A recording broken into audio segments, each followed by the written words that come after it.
Born in the summer of 1956, Cohen was the third of Jack and Patricia Cohen's 8 children. Great Neck was 20 miles from New York City, an affluent suburban enclave of progressive-minded Jewish professionals who expected their children to do well in school and go on to careers as doctors and dentists.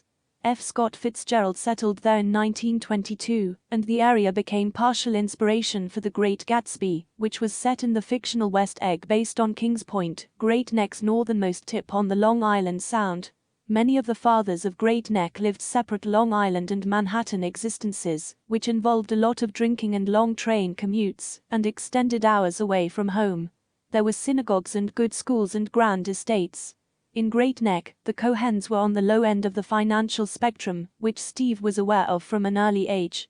At a time when the garment district still produced garments, Cohen's father, Jack, took the train every morning to one of his showrooms in Manhattan, where he ran a business called Minerva Fashions, which made $20 dresses for chains such as Macy's and J.C. Penney. Cohen's mother, Patricia Patsy, was a self-employed piano teacher. She advertised in the local penny saver for clients, mostly neighborhood children, and taught strictly popular music. Hello, Dolly. Rather than Beethoven or Brahms. She was a harsh, uncompromising woman who dominated the family, known for a sense of humor that could cut like a blade, and for periodically berating her husband. Jackie, you gotta fuck them before they fuck you. Money was a constant source of stress in the Cohen household. Cohen's mother and father spoke openly about the inheritance they hoped was imminent from Patsy's parents, which they planned to use to introduce more comfort into their lives. Although he was small, Cohen was a gifted athlete, pitching for the baseball team, playing point guard in basketball. But his parents didn't have the means to help him make the most of his athletic potential. There wasn't much money for private lessons or time to drive him around to games. The junior high soccer coach ran a lakeside summer camp in Maine, where several of the neighborhood children went. Cohen attended in 1968 and loved it. Camp was an enchanted world, a great equalizer where all the kids wore the same t-shirts and slept in little pine cabins, everyone on equal footing. There were no parents around fighting about the bills and telling the kids they couldn't do things. After that one summer, however, Steve's parents never sent him back. His classmates believed it was because they couldn't afford the fees. Still, Steve was doted upon. His grandmother marked him as the brightest of the 8 siblings, and referred to him as the sharpest pencil in the box, which made him glow with pride. He got good grades without spending a lot of time studying. Cohen's older brother Gary remembers their mother fixing steak for Steve, while the rest of the kids got hot dogs. I used to complain, he recalled, and my mother said, "Your brother Steve is going to support us someday." In high school, Cohen discovered the one extracurricular activity that ignited true passion in him: poker. A group of us, we started playing cards at each other's houses, all day, then all night. Cohen remembered. The stakes started at, like, a quarter, 50 cents. Eventually we got up to $5, $10, or $20 a replacement card, and by 10th grade you could win or lose $1,000 in a night. All this card playing helped Cohen learn an important lesson about capitalism. There were relatively difficult ways to make money, like working as a stock boy at Bohack Supermarket for $1.85 an hour, which he did one summer, and found to be excruciating. And there were much easier ways to earn a buck, like beating his friends at the poker table, which he found to be quite enjoyable.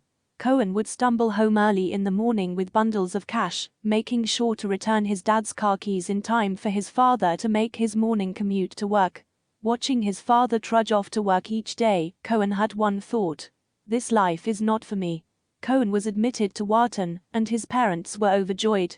They had inherited some money from Jack's parents, freeing them from the burden of student loans, although Steve would still have to work to earn money for books and going out. As soon as he arrived on campus, he noticed that the parking lot was filled with BMWs and Mercedes that belonged to his fellow students. Once again, Cohen was in an environment where most everyone around him came from wealthier families than he did, and he was shut out of the most elite social circles. His fraternity house became the center of his life. The culture at Wharton was driven by the worship of money.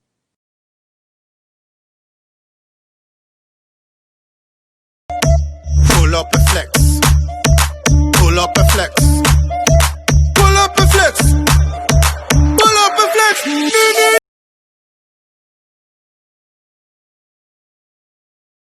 Cohen's fraternity, Zeta Beta Tau, or ZBT, was the wealthier of the two Jewish fraternities on campus.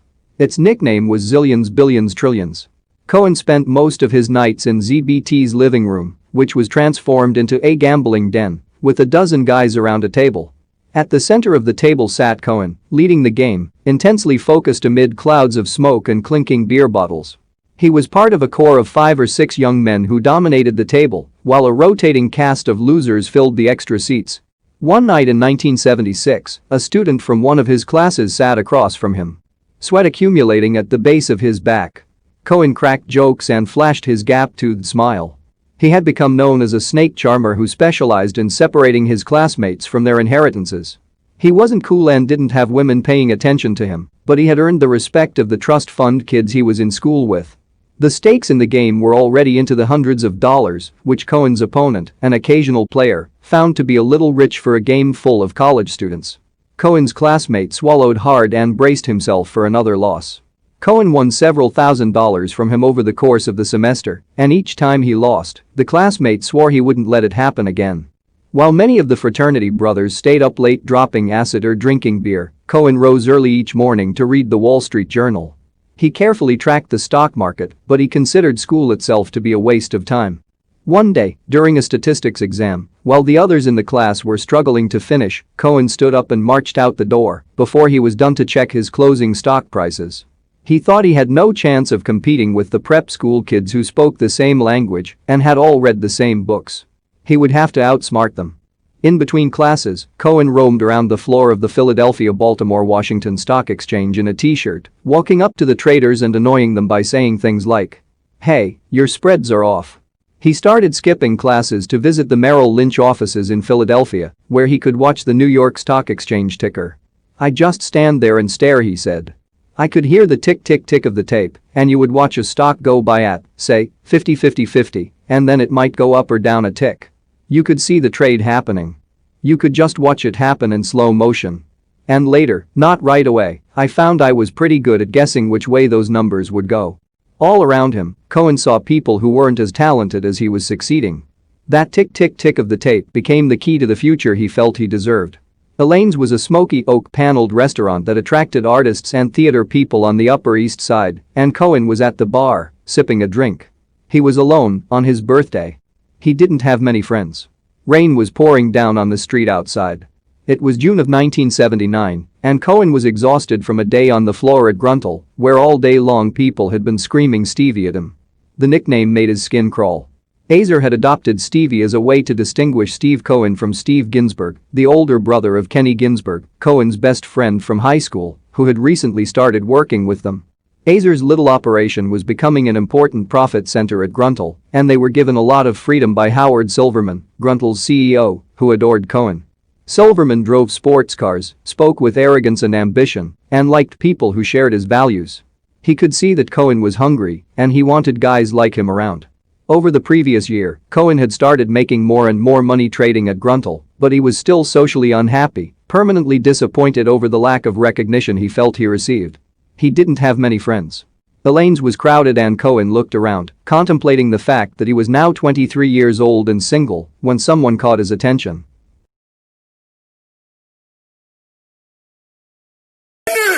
Ik ben je haven schatje nu. Doe niet te lang, kom nu. Je bent met mij, nu. Vergeet je man thuis, nu.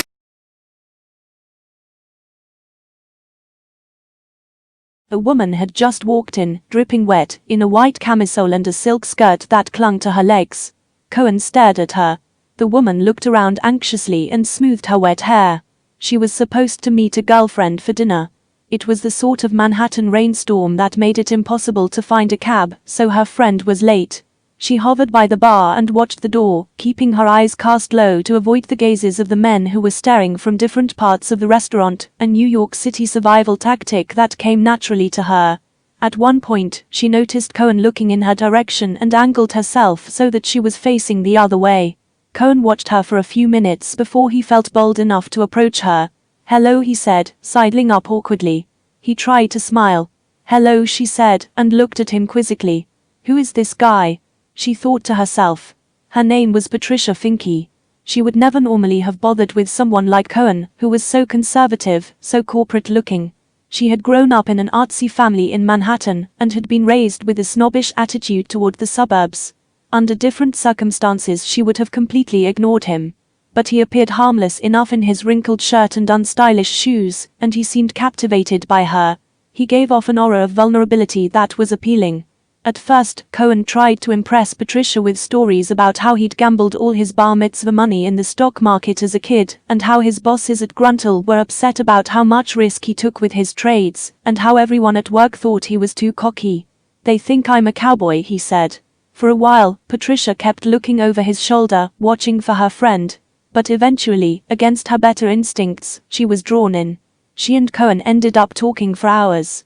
Before he left that night, Cohen convinced Patricia to give him her phone number.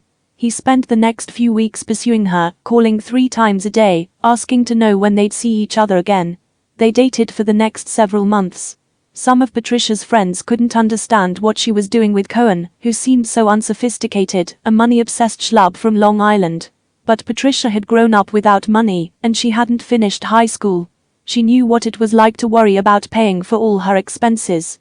She was supporting herself working for a publishing company, and had a rent-controlled apartment in the West Village. She wasn't unhappy, but there was no denying that Cohen's drive for riches was attractive.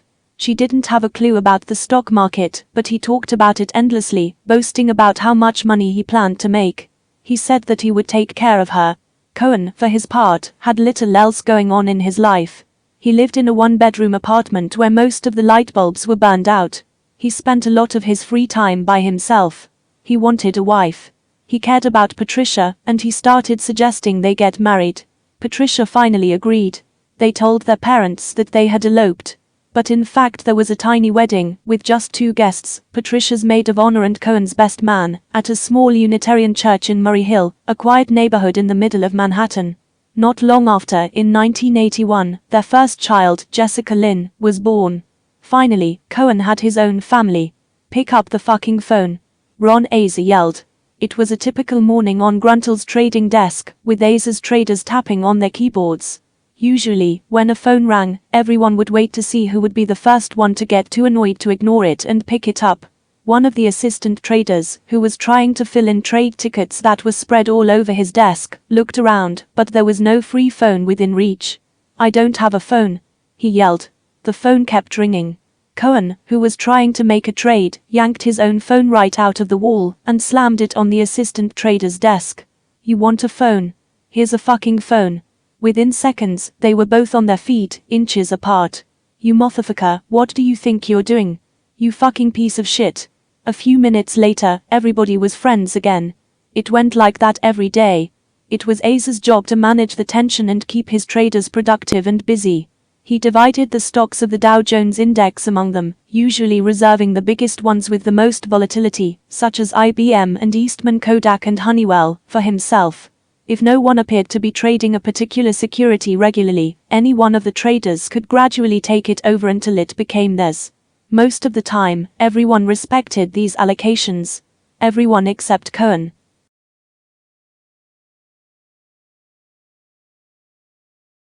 Pull up a flex, pull up a flex, pull up a flex, pull up a flex,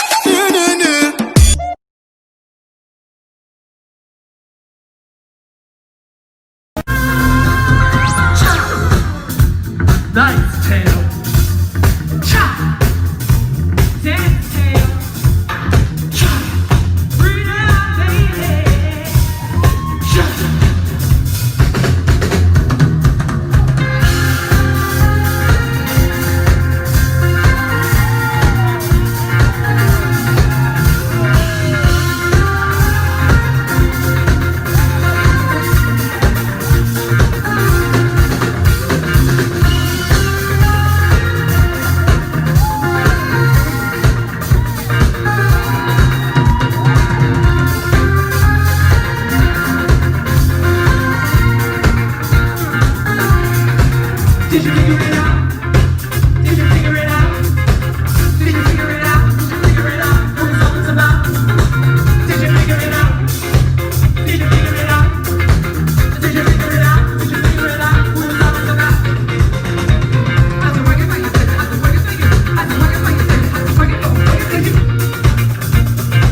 Metallica's playing one North American gig this year. We going?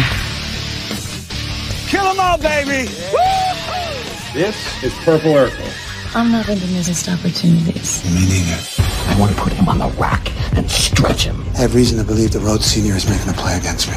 You're gonna make a deal with that devil. Sell everything. People will think And I'm out. so. Are you?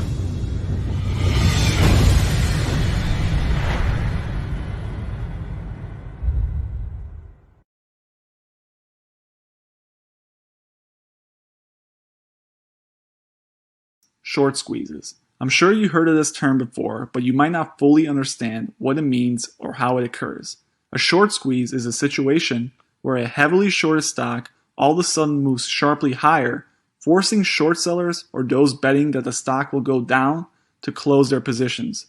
By doing so, these short sellers actually add to the upward pressure on the stock and cause it to skyrocket. Think of a short squeeze like double bouncing someone on a trampoline. To fully comprehend this concept, you first have to understand how short selling works. Also commonly known as shorting, selling short, or going short, short selling is a way of making money when a stock goes down. To be short is to imply one is bearish on a particular stock and suggest that you can expect the price of a stock to decline. The way you actually bet that a stock goes down is more complicated than you think. To open a short position on a stock, a short seller, aka you, will borrow the shares. This may sound crazy at first as we continue to explain. In order for someone betting that a stock will go down to actually profit from such a situation, he or she will borrow the shares from their broker. One must have a margin account in order to do this, as the broker will charge interest on the value of the borrowed shares while the position is open. To close the short position, a trader buys the shares back from the market and then returns them to the broker/lender. So just to help you conceptualize this, let's imagine you have a trader who believes Intel, a stock which is trading at $50, will decline in price. In order to short the stock, he borrows 100 shares from his broker and then sells these shares immediately on the open market for $50, promising to repay the broker in the shares he borrowed. After selling the shares on the open market immediately, he's now holding $5,000 in cash. In real life, all this happens behind the scenes. Shorting a stock is simply a click of a button on a screen, but the mechanics behind it is what you need to understand going forward. Okay, so now the trader is short 100 shares since he sold something that he actually doesn't own. While he's short, the broker is charging him interest on the borrowed shares. So a week passes, and Intel reports earnings which show that the company missed their marks significantly. This causes the stock to fall to $40. The trader now decides to close the short, so he proceeds to buy 100 shares for $40 on the open market to replace the borrowed shares. Remember, once again, in real life, he's just clicking a button on a screen that basically says, close the short. But behind the scenes, it's important to note what is happening. So he buys 100 shares on the open market, which are now trading at $40, costing him a total of $4,000. He then gives those shares back to the broker, keeping the leftover. His profits now total $1,000. $50, the initial price he paid, minus $40, the price for which he sold, times 100. So you may be asking yourself, okay, who's losing in this situation? Well, shorting is actually a calculated action. In this situation, the trader makes money and the broker loses money as it took back shares which cost less than what they were going for when they were initially loaned out. But this isn't a massive problem to them because most of the time, brokers are simply agents who are finding shares held by investors who are long that particular stock. The broker finds someone to lend the share to the trader who is shorting the stock. This is usually someone who is long in the stock and cares little about the short-term performance of the asset. So in turn, the money they lost isn't realized, and most of the time, the stock is able to recover, costing the broker little to no money in the grand scheme of things, because they have the system all worked out. Between the money they had gained on commissions and the interest they charge for shorting, they essentially never really lose. Now let's pretend that same trader decided to be greedy and not sell when the company's stock dipped to $40. He leaves the position open expecting a further decline in price. However, a competitor swoops in and unexpectedly acquires the company with a takeover bid of $70 per share. If the trader now decides to close the short position at $70, he would now be forced to purchase the stock on the open market for $70. Meaning he had to buy shares at a significantly higher price than when he's resigning to cover his position.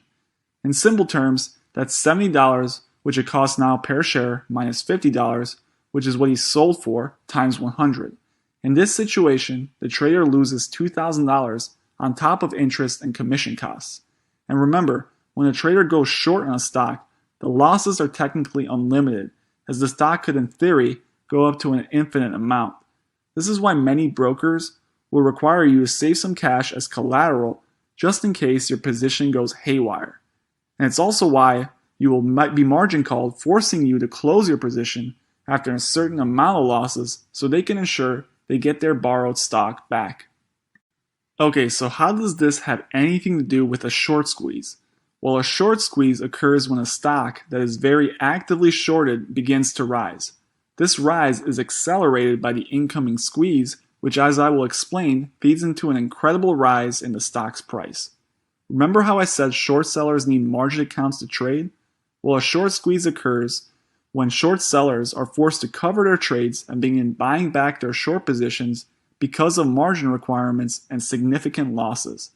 So let's say company X is trading for $10 and everyone and their mother believes it's doomed for failure. Company X is heavily shorted because of this. But now let's say for some reason the stock's price of a company X begins to rise unexpectedly.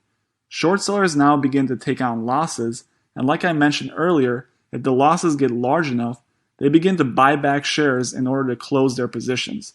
This can be for a number of reasons, but it's usually because they are margin called or they simply want to avoid further losses. This buying can turn into a feedback loop where demand for the shares attract more buyers, which pushes the stock even higher, which causes more and more short sellers to buy back and cover their positions. The results of this can be pretty spectacular. For an example, in October of 2008, Volkswagen became briefly the most valuable company in the world during an epic short squeeze. A crazy situation and a perfect storm of variables caused a short squeeze which drove the price of the stock from the low 200s to over $1,000, a 500% return in just one day.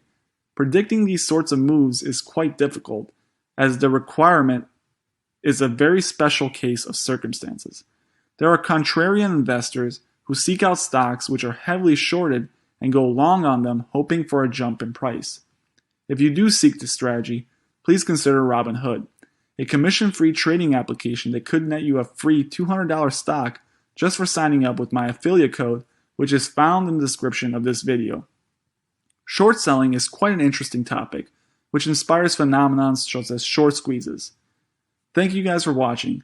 Be on the lookout for my next video where we dive into one of the greatest short seller stories in trading history.